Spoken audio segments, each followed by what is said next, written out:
ভৌতিক কথা পডকাস্টের আরও একটি নতুন এপিসোডে তোমাদের সকলকে স্বাগত।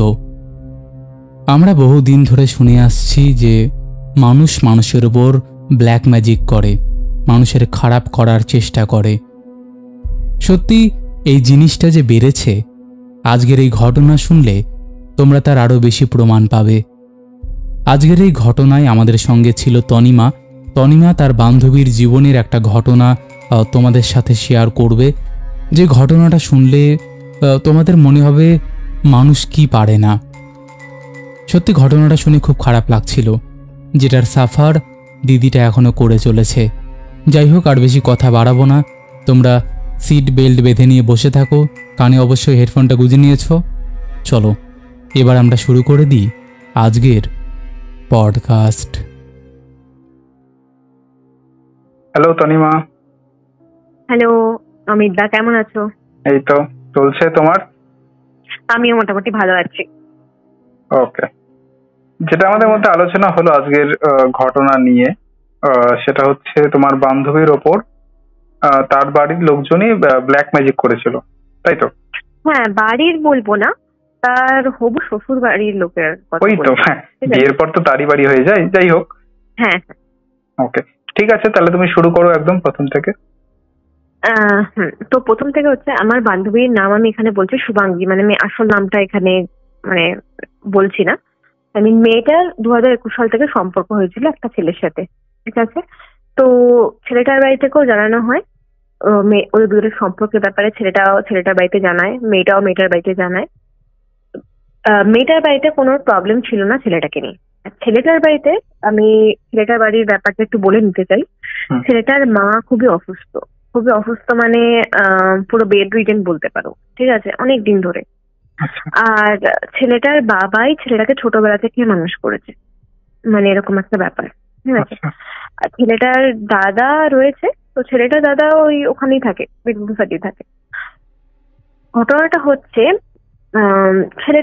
ছেলেটা বাবাকে কি বলবো, যেহেতু ছোটবেলা থেকে বাবাই ওকে মানুষ করেছে, তো একটা বাবার উপর একটা খুবই কি বলবো, একটা আলাদা টান রয়েছে, যেটা স্বাভাবিক, যে কোনো মানুষের পক্ষে থাকা স্বাভাবিক।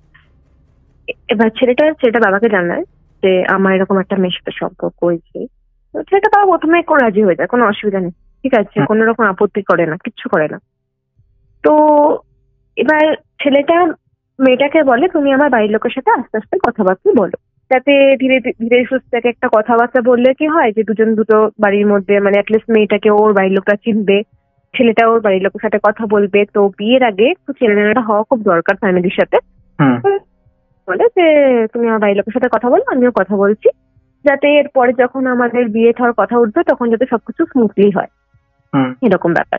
আর ছেলেটার বাড়িতে কিন্তু ছেলেটার বাবা প্রথম থেকে চাইতো, মানে এই মেয়েটার সাথে সম্পর্ক হওয়ার আগে থেকে চাইতো যে ছেলেটার একটা ধুমধাম করে বিয়ে দেবে, মানে খুব অনুষ্ঠান করে যেরকম হয় না, বড় করে বিয়ে দেওয়ার এরকম একটা ব্যাপার ছিল ছেলেটার বাড়ি থেকে। ছেলেটার বাবা এটাই চাইতো, ঠিক আছে, ছোট ছেলে যেহেতু। আর ছেলেটা দাদা কোনো বিয়ে থাও কিছু করেনি। এবার ঘটনাটা শুরু হচ্ছে, মেয়েটা যখন ছেলেটা বাবার সাথে কথা বলে, প্রথম দিকে না সব ঠিকঠাক ছিল, কোনো অসুবিধা ছিল না। 2022 সালটা পুরোপুরি ঠিক ছিল, ছেলেটার বাবা কোনো অসুবিধা ক্রিয়েট করেনি। এবারে মেয়েটার সাথে ছেলেটার কাজিন সিস্টার, কাজিন ব্রাদার যারা আর কি হয় না, তাদের সাথে আলাপ হয়, এবং তারা খুবই ভালো মানুষ, ঠিক আছে, খুবই ভালো মানুষ। মানে ওই যে কাজিন সিস্টারটা ছিল তার সাথে মেয়েটা, মানে যে শুভাঙ্গী, তার খুব বন্ধুত্বের মতো একটা সম্পর্ক হয়ে যায়, মানে খুবই ভালো বন্ধু হলে যেরকম সম্পর্ক হয় সেরকম একটা সম্পর্ক হয়, মানে ওই ননদ টাইপের রিলেশন নয়, বুঝলে তো? আর মেয়েটা এমনিতে সবাইকে খুব মানিয়ে নিতে পারতো, ওরকম ব্যাপার নয়, মানে ওরকম কুটিল ভাবনা চিন্তা করা মেয়ে ছিল না। এবারে কিন্তু একটা জিনিস খটকা লাগে মেয়েটার, যে ছেলেটার মামার বাড়ির তরফে যারাই রয়েছে তাদের সাথে কিন্তু ছেলেটার বাবার বাড়ির কোনো রকম সম্পর্ক নেই, মানে ছেলেটার বাবার সাথে কারোর সম্পর্ক ভালো না, ঠিক আছে? ইনফ্যাক্ট ছেলেটার বাবার বলতে বলা ভুল, ছেলেটার বাবার বাড়ির সঙ্গে ছেলেটার মামার বাড়ির কিন্তু কারোর সম্পর্ক ভালো না। কিন্তু ছেলেটাকে সবাই ভালোবাসে, মানে শুভাঙ্গীর যে বয়ফ্রেন্ড তার নাম হচ্ছে সুব্রত, ঠিক আছে? সুব্রতকে তার মামা বাড়ির লোক সবাই খুব ভালোবাসে, কিন্তু সুব্রতকে তার বাবার বাড়ির লোকরাও ভালোবাসে, কিন্তু সুব্রতর বাবার বাড়ির লোকের সাথে ওর মামা বাড়ির সম্পর্ক একদমই ভালো না, মানে কেউ দেখতে পারে না। টুকটাক ঝামেলা ঝঞ্ঝাট লেগে থাকতেই পারে, কিন্তু কেউ দেখতে পারে না ওর বাবাকে, এরকম একটা ব্যাপার। ঠিক আছে, ওর বাবাও ওকে দেখতে পারে না, এরকম একটা সিচুয়েশন। তো মেয়েটার প্রথম থেকে খটকা লাগে, কেউ ওকে কিছু বলেও না, যে কি ব্যাপার, কিছু বলে না।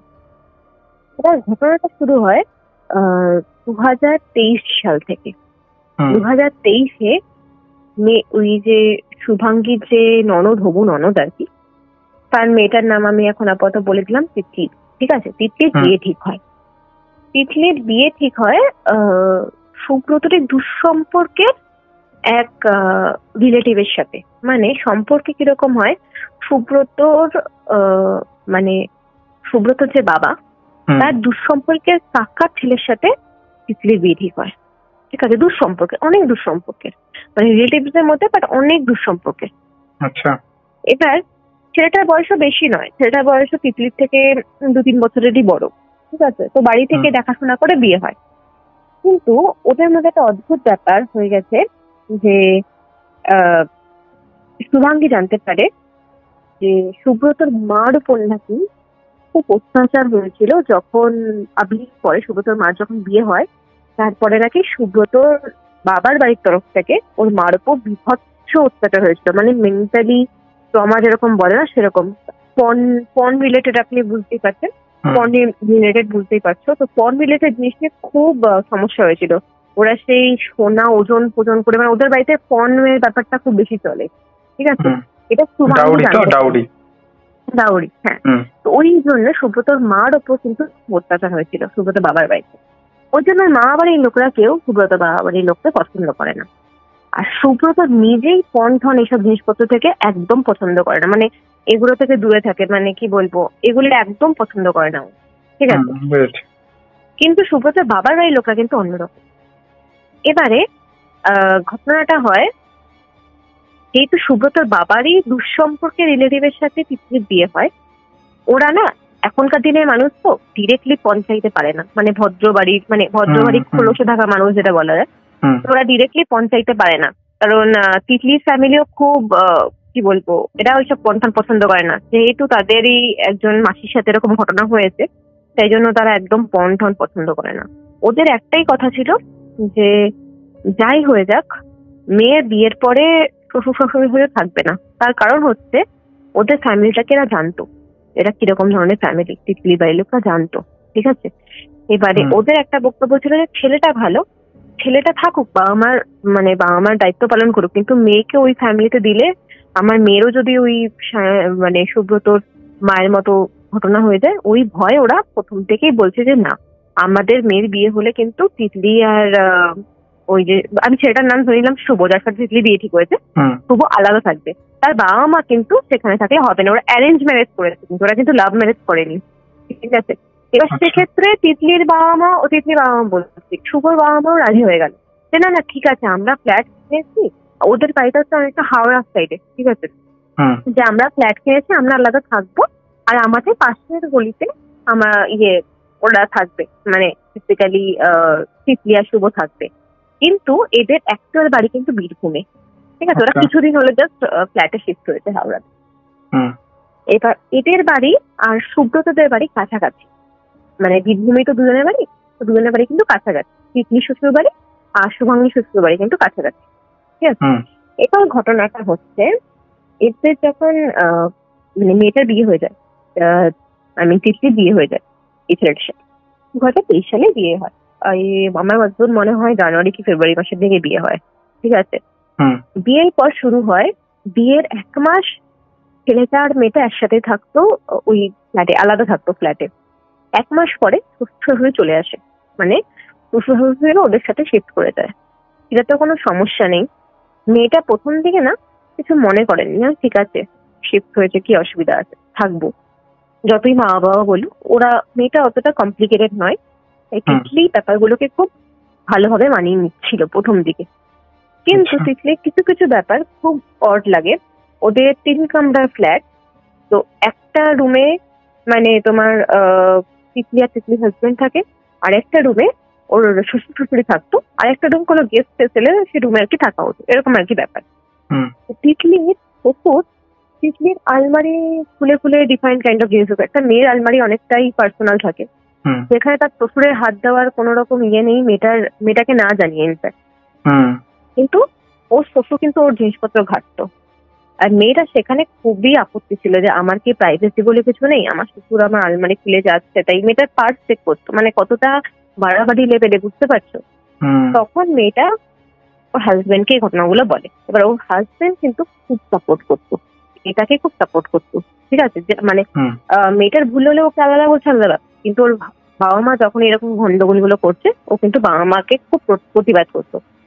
এবার মেয়েটা ঠিক করলো মেয়েটা হানিমুনে যাবে।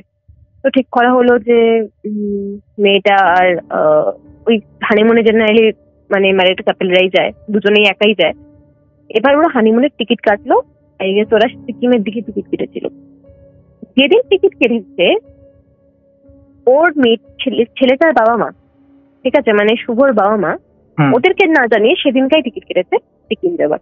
ওদের প্ল্যান ছিল একসাথে যাবে, ছেলেকে আর বৌমাকে আলাদা ছাড়বে না, এরকম একটা ব্যাপার। কিন্তু মেয়েটাও জানতো না প্রথম দিকে, আর ছেলেটাও জানতো না। ওই যেদিন ওরা প্যাকিং করছে, মানে জাস্ট 3-4 দিন আগে যাওয়ার, জাস্ট 3-4 দিন আগে ওরা জানতে পারছে যে না আমরাও যাবো, আমরাও টিকিট কেটে নিচ্ছি, ওদেরকে বলে কি অসুবিধা আছে, তোরাও থাকবি আমরাও থাকবো, আলাদা আলাদা রুমে থাকবো, আমাদেরও ঘোরা হয়ে যাবে, এরকম ব্যাপার। মেয়েটার খুবই ব্যাপারটা অদ্ভুত লাগে, কিন্তু মেয়েটা তাতেও কিছু বলে না, যে ঠিক আছে চলো সবাই মিলে একসাথে যখন যাওয়ার প্ল্যান হচ্ছে সবাই মিলে যাবো। ওখানে গিয়েও মেয়েটার প্রতি উল্টো পাল্টা কথাবার্তা এসব বলতে শুরু করে ওরা, মানে অত্যাচার করতে শুরু করে। কিন্তু ছেলেটা কিন্তু মেয়েটার খুব সাপোর্টে ছিল। ওখান থেকে ফিরে আসার পর 2-3 সপ্তাহ পরেই ও যে শ্বশুর, মেয়েটা মানে তিতলির যে শ্বশুর, তার লাংস ক্যান্সার ধরা পড়ে 4th স্টেজ, ঠিক আছে?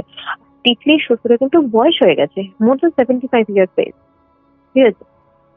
এবারে ওর লাং ক্যান্সার ধরা পড়ে। এবং একটা কথা প্রসঙ্গে একটা জিনিস বলা খুব দরকার, তিতলির শ্বশুর কিন্তু একজন ডাক্তার ছিলেন। তার লাংস ক্যান্সার ধরা পড়ে 4th স্টেজ, এবং তার না লাংস ক্যান্সার হলে কফের সাথে রক্ত বেরোয়, এরকম জিনিসগুলো হয়।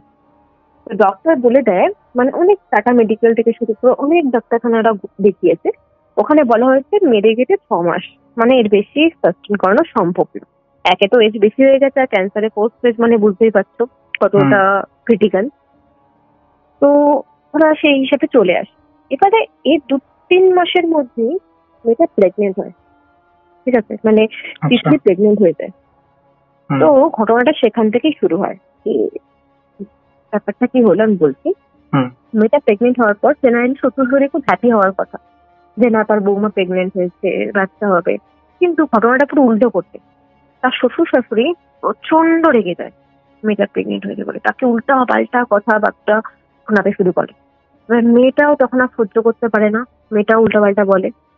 এবারে প্রেগনেন্সির সময় ওর শ্বশুর ওকে কিছু মেডিসিন দিত, কিছু কাপ সিরাপ দেখবে আছে যেগুলো প্রেগনেন্সির সময় ডক্টর খেতে মানা করে, বাচ্চার ক্ষতি হতে পারে। তো ওর শ্বশুর তো নিজে ডাক্তার, ও মেয়েটাকে ওরকম ধরনের কাপ সিরাপ দিত।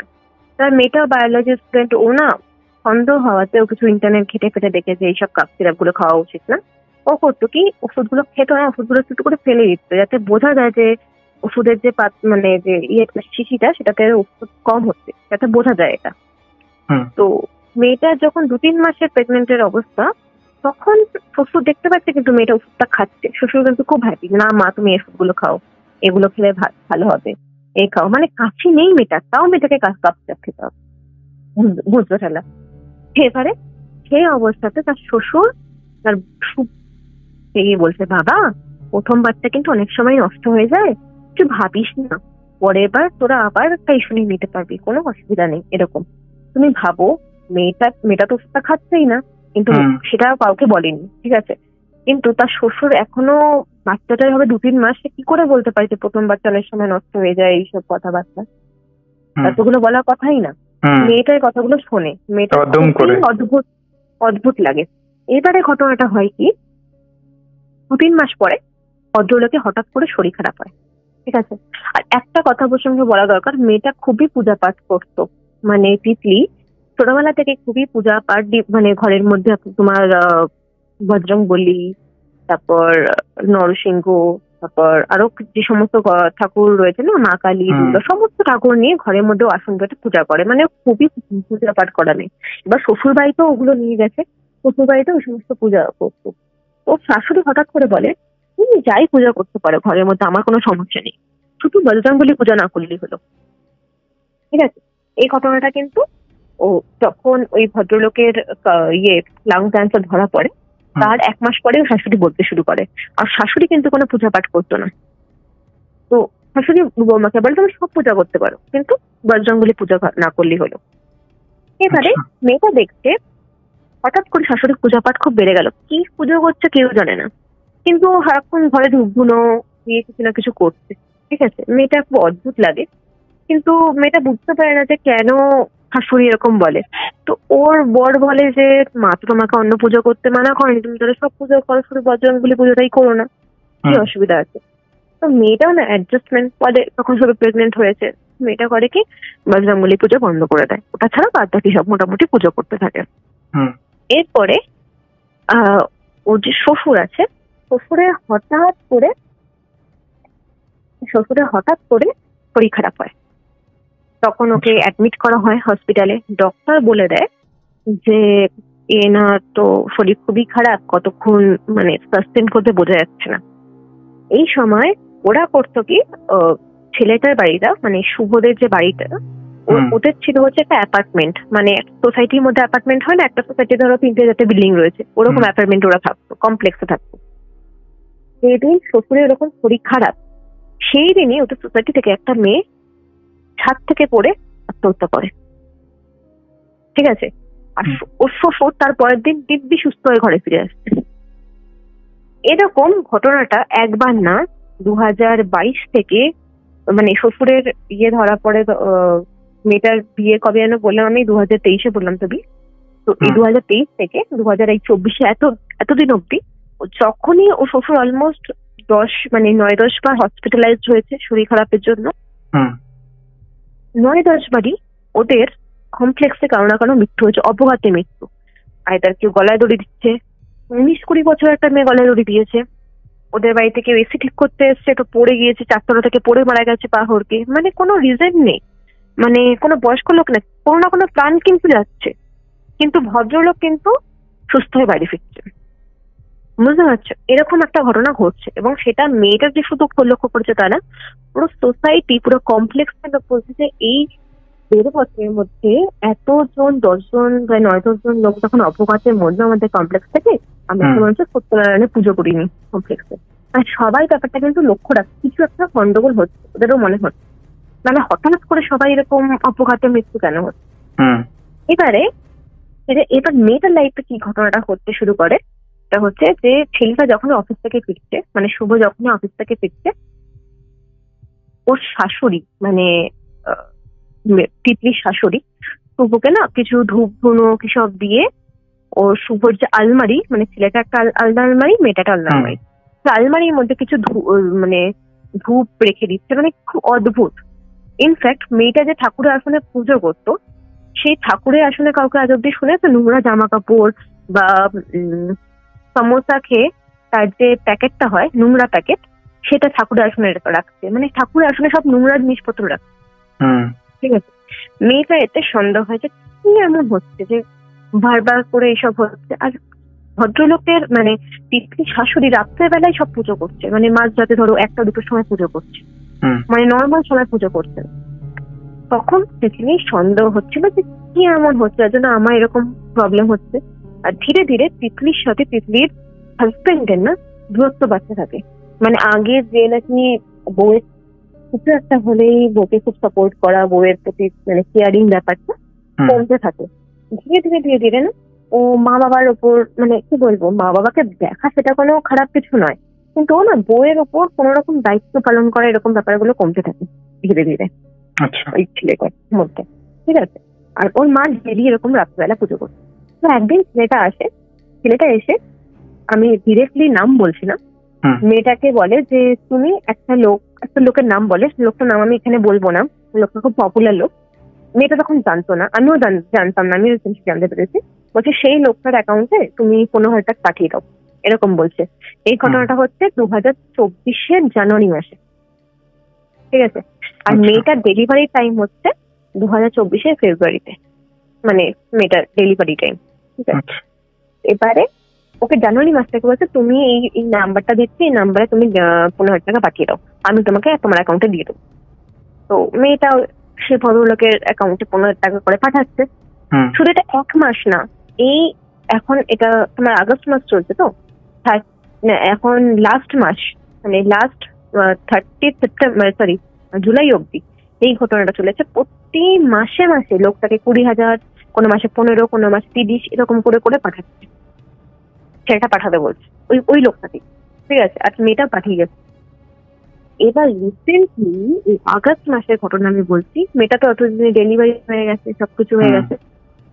এখন ডেলিভারি হওয়ার পর ছেলেটা পুরো চেঞ্জ, ছেলেটা নিজের বাচ্চাকে দুটোকে সহ্য করতে পারছে না, তার বউকে সহ্য করতে পারছে না, ঠিক আছে।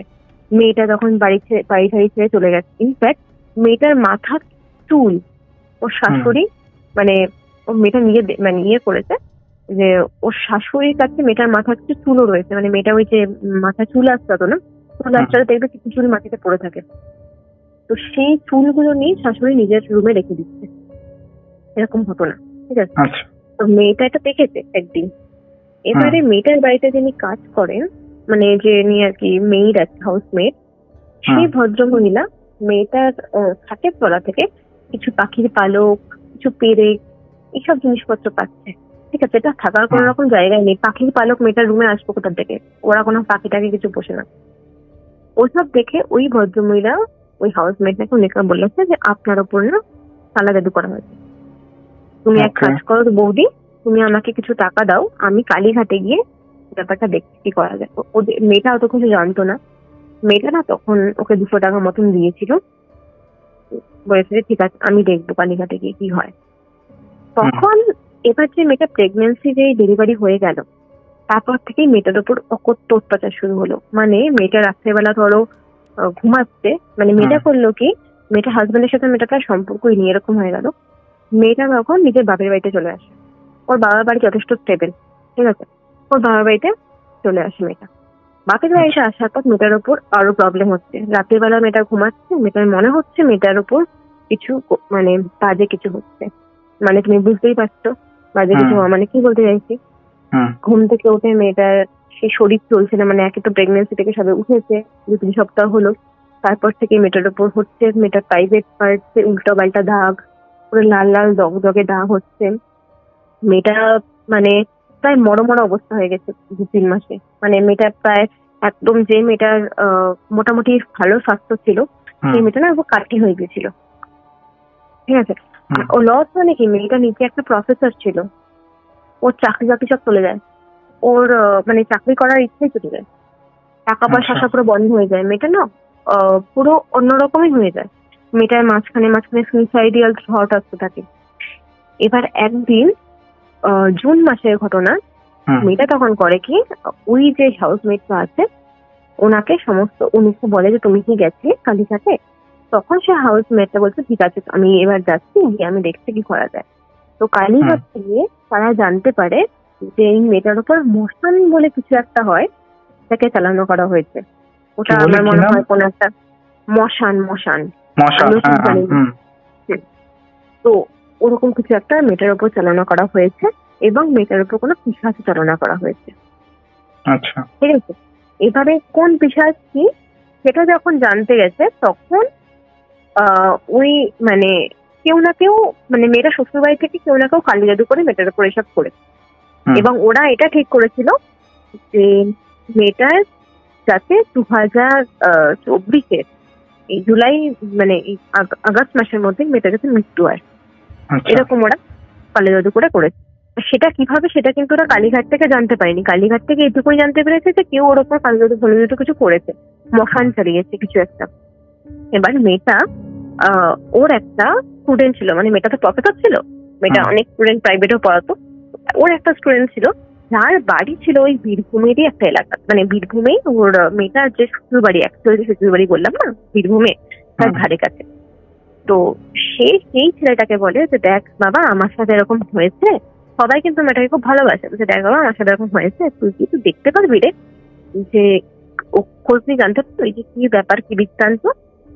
তখন জানতে পারছে মানে ছেলেটা ওখানে দেখে দেখে জানতে পারছে যে তুমি দেখতে যে ভদ্রলোক আর কি, ভদ্রলোক হচ্ছে কি মাঝে মধ্যে এদের ফ্ল্যাটে থাকছে, মানে ওই হাওড়াতে ফ্ল্যাটে থাকছে, মাঝে মধ্যে ওরা বীরভূমে থাকতো সেরকম ব্যাপার। কিন্তু ভদ্রলোকের ম্যাক্সিমাম প্রপার্টি মানে তোমার ধরো বাইক বলো বা গাড়ি বলো সেগুলো সব বীরভূমের মধ্যে বাড়িতে রয়েছে, ওরা কেউ কলকাতা কিছু নিয়ে আসেনি, ঠিক আছে। এবারে মিস্টার ভদ্রলোকের বাইকের নাম্বারটা মেয়েটা জানতো, কারণ ভদ্রলোকের বাইকের ইন্স্যুরেন্সের টাকা মেয়েটার অ্যাকাউন্ট থেকেই যেত, মানে তিতলির অ্যাকাউন্ট থেকেই যেত। তো ডেফিনেটলি গাড়ির নাম্বারটা জানতো। দেখছে অনেক রাত্রে 12টা 1টার সময় ওই ছেলেটা খবর দিচ্ছে, মানে যে স্টুডেন্টটা সে খবর দিয়েছে যে তোমার তো শ্বশুরের বাইক দেখতে পাচ্ছি রাতের বেলায় 12টা 1টার সময় কোন একটা জায়গায় শ্বশুরের বাইককে আমি রাস্তায় মানে ঘুরতে ফিরতে দেখতে পাচ্ছি। এবার মেয়েটা বলছে কোথায় যায় একটু গিয়ে জানা। এবার ওরা তো জানোই কিরকম টাইপের আজকালকার দিনে ছেলেমেয়েরা রাতেরবেলা মানে লক্ষ্য রেখেছে বাইকটা কোথায় যায়। গিয়ে জানতে পারছে একটা তান্ত্রিকের, মানে বীরভূমে একটা পপুলার তান্ত্রিক আছে, বীরভূম বলা ভুল, বিষ্ণুপুরের সাইডে একটা পপুলার তান্ত্রিক আছে, সেখানে যাওয়া হচ্ছে সপ্তাহে একদিন করে, স্পেশালি অমাবস্যা রাত্রে।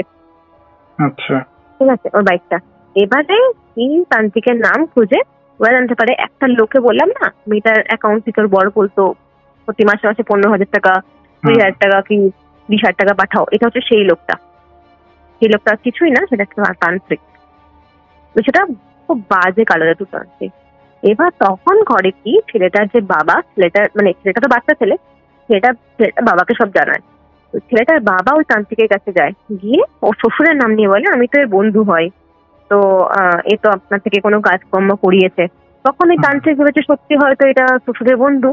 তখন বলছে হ্যাঁ ওর শ্বশুর তো আসতে পারে না, শ্বশুর তো শরীর খুব খারাপ, তো ও শ্বশুরের এক রিলেটিভ আছে বলে নাম বলেছে সেই রিলেটিভ, ঠিক আছে, এ তো আমার কাছে আসে ওর হয়ে কাজ করিয়ে দেয়। তো তারও ছেলের হবু বউ তার উপরেও করানো হয়েছে, কিন্তু আর এর যে শালি মানে এর যে কি বলবো ননদ আর কি মাসির মেয়ে, তার উপরেও আমরা করেছি, এই এর ছেলের বউয়ের উপরও করিয়েছি। আর এই যে ভদ্রলোক আমাকে দিয়ে মানে কি বলবো আমার কাছে এসে কাজ সমস্ত ব্যাপারগুলো দেখ তার নিজের ছেলের বউয়ের উপর আমরা করেছি, ঠিক আছে, দুজনেই বেশি দিন আর বাঁচবে না, এরকম একটা ব্যাপার।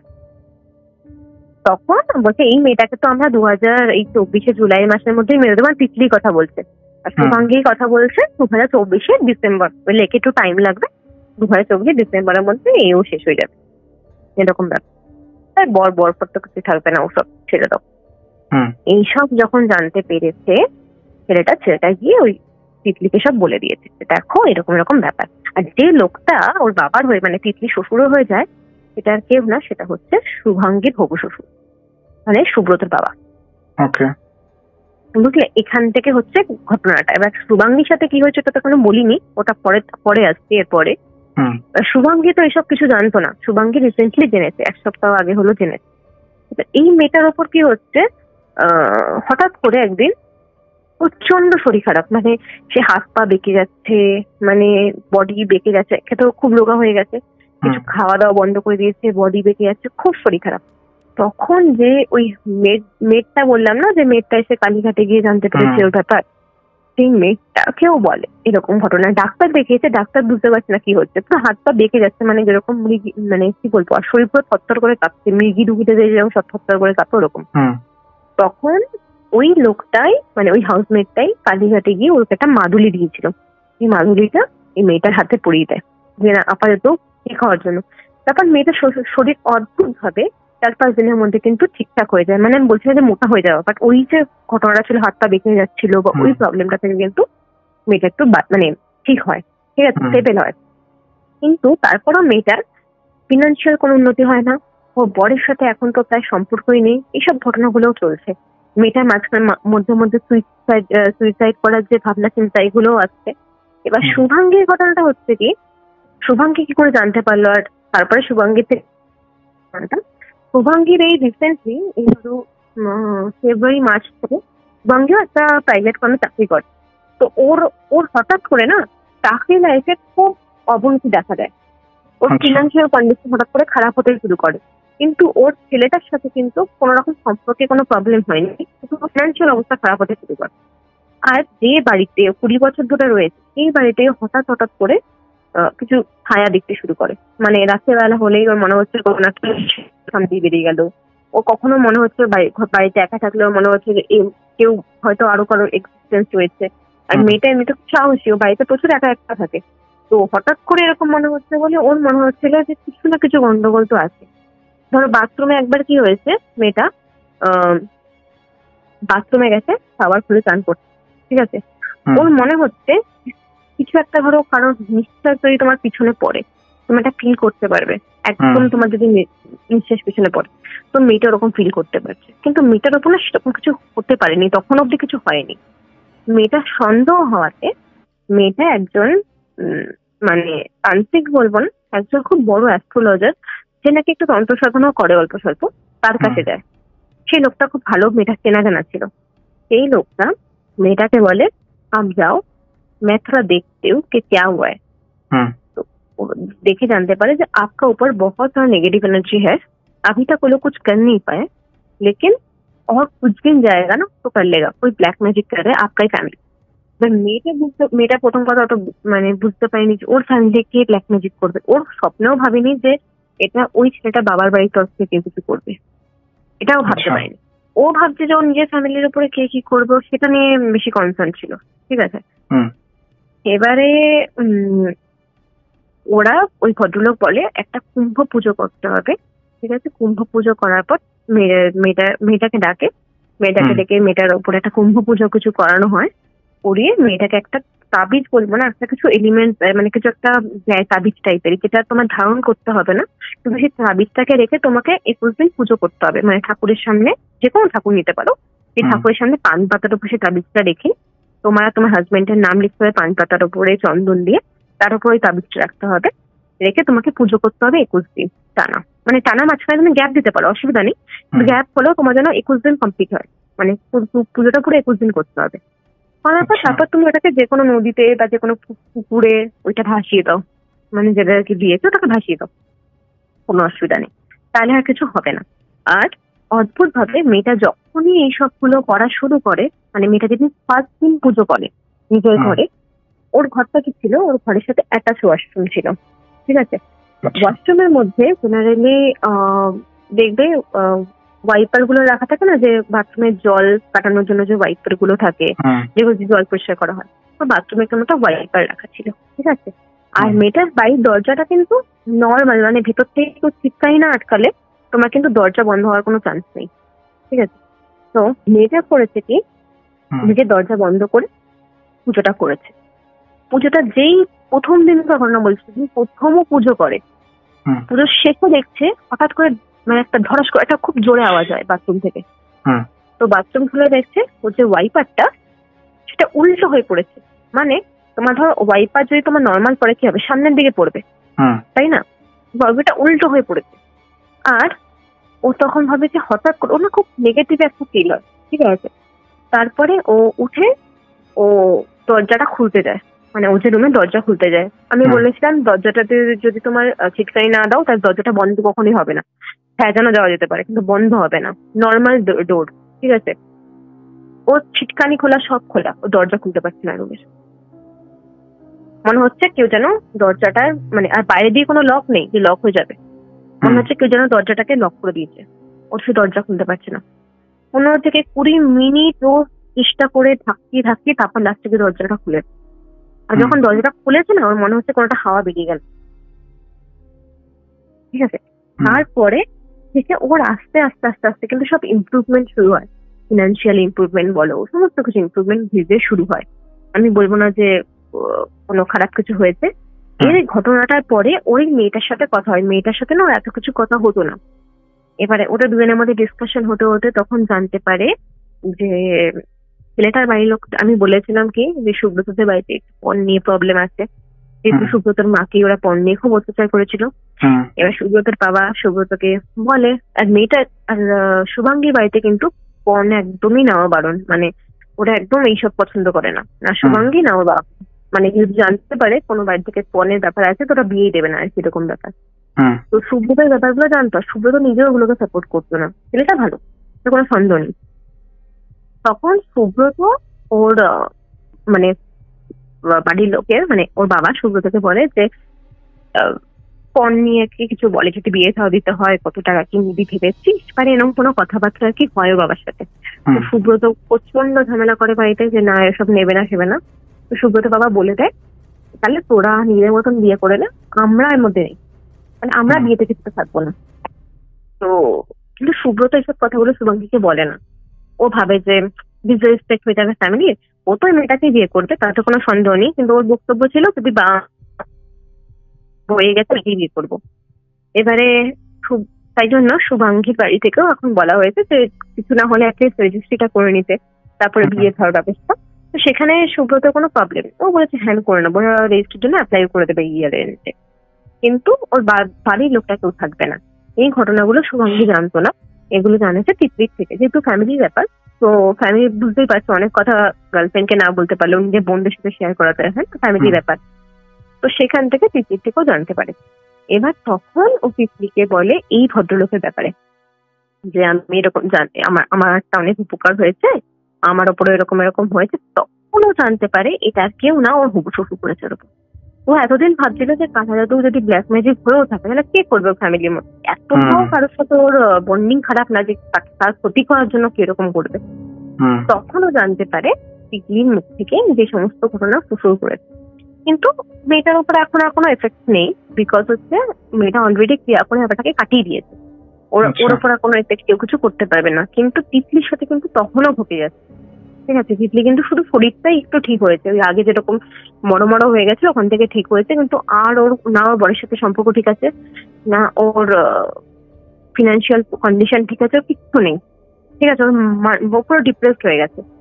তখন শুভাঙ্গী এই ভদ্রলোক যার থেকেও সব ঠিক হয়েছে তার নাম্বার দেয় আর কি ওকে, তিতলিকে। তখন তিতলি ভদ্রলোকের সাথে যোগাযোগ করে। তো সেই ভদ্রলোক তিতলিকে বলে, মানে রিসেন্টলি যোগাযোগ হয়েছে বলতে গেলে তোমার 2-3 দিন আগে যোগাযোগ হয়েছে, ঠিক আছে। তো ভদ্রলোক তিতলিকে বলে ও সমস্ত জন্ম তারিখ সময় সমস্ত কিছু পাঠাতে, কিছু ডিটেলস পাঠাতে বলে। তিতলি পাঠায়। তো তখন ভদ্রলোক বলছে আমার 2 দিন টাইম লাগবে, তারপরে তোমাকে আমি বলতে পারবো অ্যাকচুয়ালি কি হয়েছে আর কিভাবে তুমি এখান থেকে বেরোতে পারবে। তখন দেখতে সমস্ত কিছু দেখতে আমি কিন্তু মানে বেসিক্যালি আমি যেটা তিতলির থেকে শুনেছি, শুভাঙ্গী কখনোই কিন্তু ভদ্রলোকের তিতলি কন্ডিশনের ব্যাপারে কিছু বলেনি, ঠিক আছে। শুধু তিতলির নাম্বার দিয়েছে যে এই কিছু প্রবলেম ফেস করছে, এনার সাথে কথা বলো।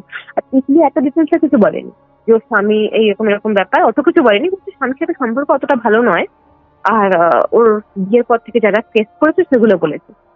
ভদ্রলোক ওকে রিসেন্টলি বলেছে, মানে ঘটনাটা গতকালই হয়েছে, তিতলিকে জানিয়েছে যে তোমার যে হাজবেন্ড তিনি খুব একটা খারাপ মানুষ নন, তিনি মানুষটা মোটামুটি ভালো। ওনার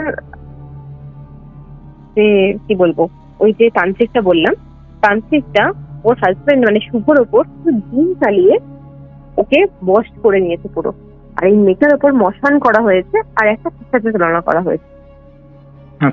তার জন্য মেয়েটার আজকে এই অবস্থা, ঠিক আছে।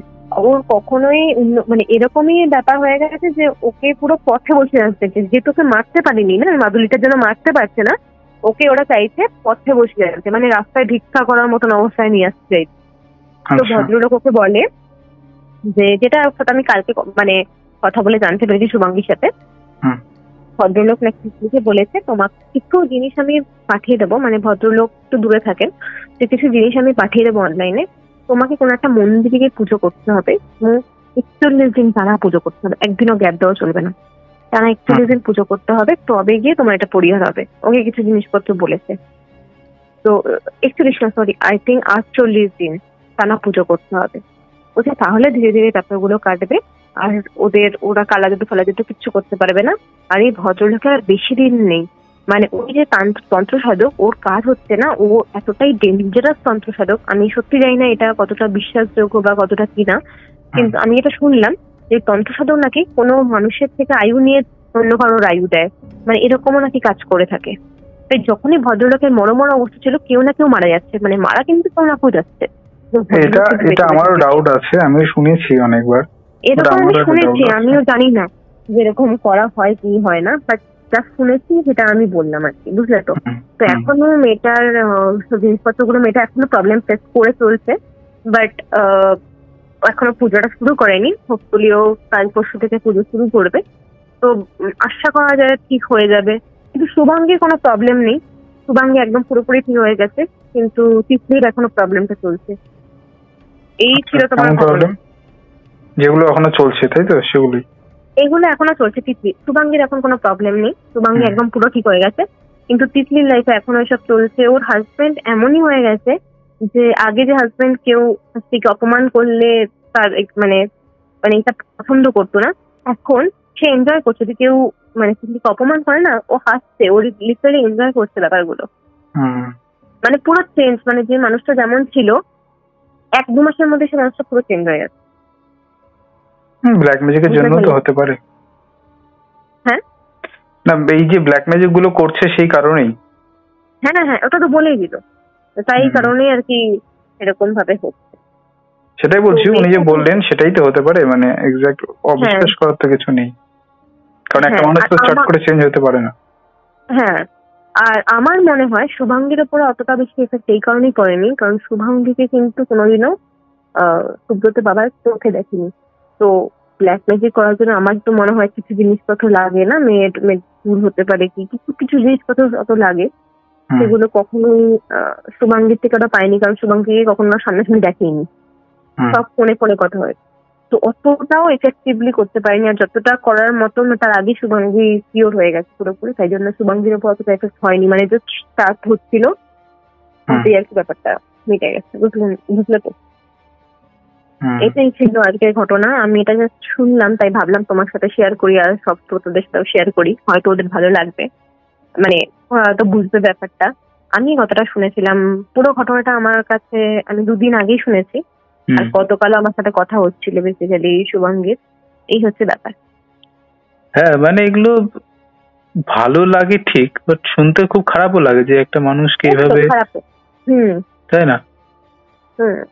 মানে আমার খুব অদ্ভুতই লেগেছিল, মানে ইনফ্যাক্ট শুভাঙ্গী বলছে ও প্রথমে ভাবতেই পারেনি এই যে এই ছেলেটার বাড়িতে কিছু একটা হবে। ও ভাবছে যে ওর বাড়িতে কে আছে, কে ফ্যামিলির মধ্যে কে কি করছে, ও বুঝতে পারছে না যে কে কার প্রবলেম হচ্ছে। কিন্তু যে ব্যাপারটা এইভাবে লিঙ্ক আপ হয়ে যাবে ও সেটা ভাবতে পারি না, ভাববেও বা কি করে সেটা, না? আর শুভাঙ্গী কখনো, মানে শুভাঙ্গী এমন হয়ে না, ও না অত কমপ্লিকেটেড নয়, মানে কেউ যে ও সবার সাথে খুব ভালোভাবে কথা বলে, কেউ যে ওর সাথে কিছু ফায়দা উঠাতে পারে বা কিছু, ওরকম ভাবেই না আর কি বেসিক্যালি।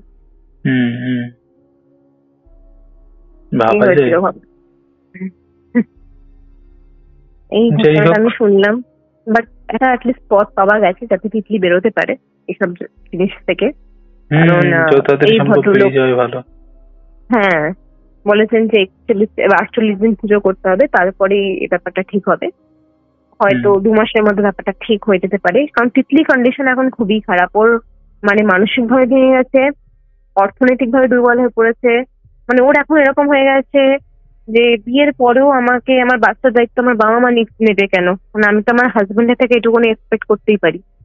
এখন ওর হাজবেন্ড এরকম হয়ে গেছে, তুমি মরলে মরো, তোমার বাচ্চা মরলে মরো, কিন্তু আমি আমার বাবা মা ছাড়া কিছু করবো না, এরকম ব্যাপার। বুঝেছি কি অবস্থা মাইরি।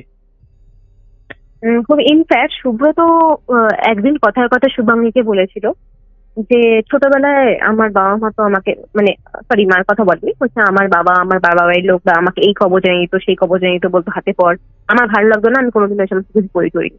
তার মানে কি ওদের বাড়িতে এরকম কালচার আছে বলেই না এসব হবে। আমার মানে আমার বাড়িতে তো কখন আমার মা বাবা বলে না ছোটবেলা থেকে তোকে এই কিনে দেবো, তুই এটা পর ওটা পর, ওদের বাড়িতে নিশ্চয়ই এইসব কালচার আছে বলেই না বলবে, তাই না? মানে কি এমনি এমনি বলবে।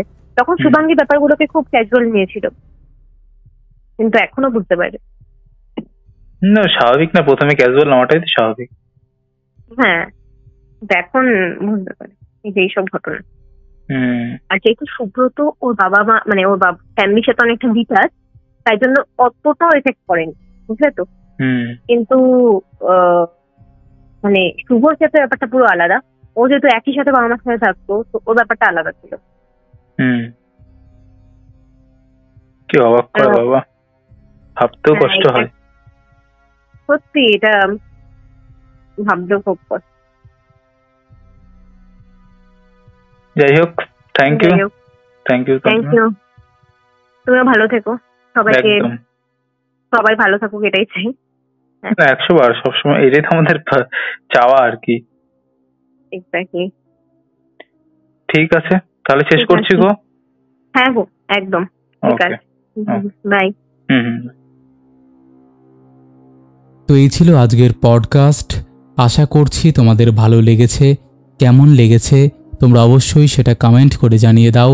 তোমাদের মধ্যে এখনও যারা এই পরিবারে যুক্ত হওনি তারা যুক্ত হয়ে যাও।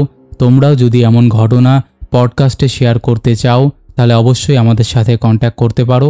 আমাদের সাথে কন্ট্যাক্ট করা একদম ইজি। আমাদের হোয়াটসঅ্যাপ নাম্বার থেকে শুরু করে সমস্ত সোশ্যাল মিডিয়ার লিঙ্ক তোমরা ডেসক্রিপশন সেকশনে পেয়ে যাবে। তো আর দেরি করো না, কন্ট্যাক্ট করে নিও। চলো আজকের মতন এখানেই শেষ করছি। আবার দেখা হবে নতুন কোনো ঘটনা নিয়ে।